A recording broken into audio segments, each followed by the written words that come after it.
Hi Stampin' friends. Today I'm going to show you a new card design that I have that we'll probably make at class on November the 1st.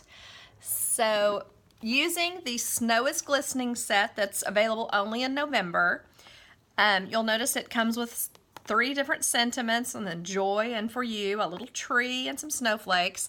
And then of course I bought the matching framelits, which cut out these snowflakes, which are really pretty, and numerous other snowflakes.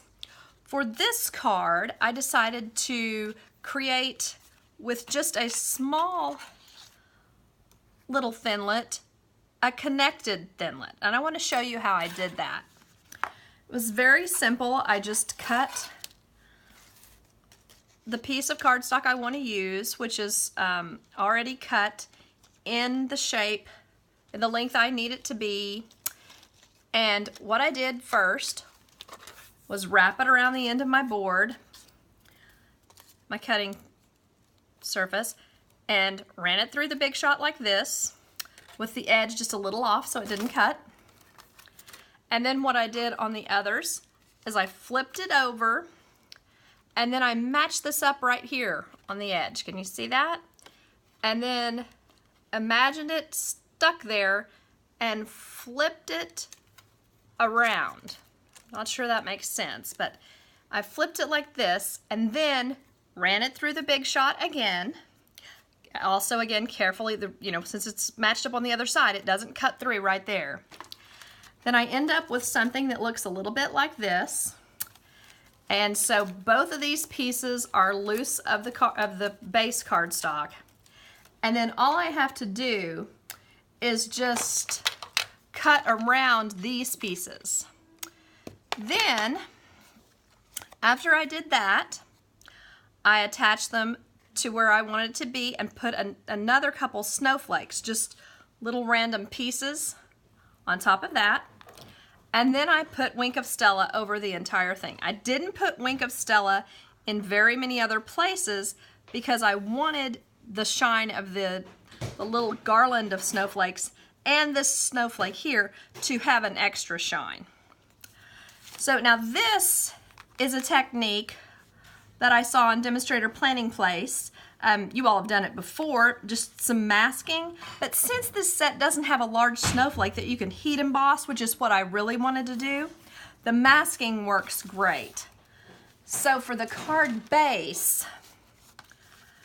my main layer, which my pool party layer, is 4 1/4 by 11, and it's scored it, just like in any of the easel cards. Remember when we did the easel cards over and over for a year? 4 1/4 by 11, then scored at 2 3/4 and 5 1/2, which 5 1/2 is the halfway point. Then the layer on top is 4 inches by 10 3/4, scored at 5 1/8 and 2 5/8 and 5 3/8. Then I took this sheet, which is that layer, the top, and I put a piece of double stick tape on the back, but I kind of made it a little less sticky because we don't want to have a huge problem with that sticking to our card and tearing up our card. So then what I did was I just placed these where I thought it would look pretty to have some color, or to not have color, excuse me. Who knows what I'm saying? So I just stick them on like this in a few little random places.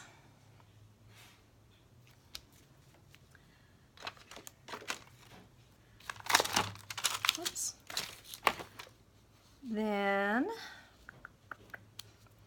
get my pool party ink pad and use the foam brayer to go over this. Now you'll want to go, instead of going back and forth like this, you might tear up your snowflakes.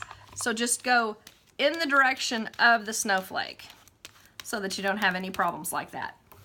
And another thing you'll want to do is put plenty of ink up in the snowflake so that you'll get a really pretty contrast there between the white and the colored parts of the cardstock.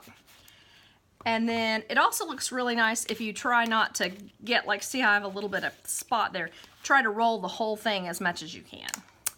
But anyway, I hope you enjoyed that video, and I hope you'll enjoy making the card at class next week. Thank you. Bye-bye.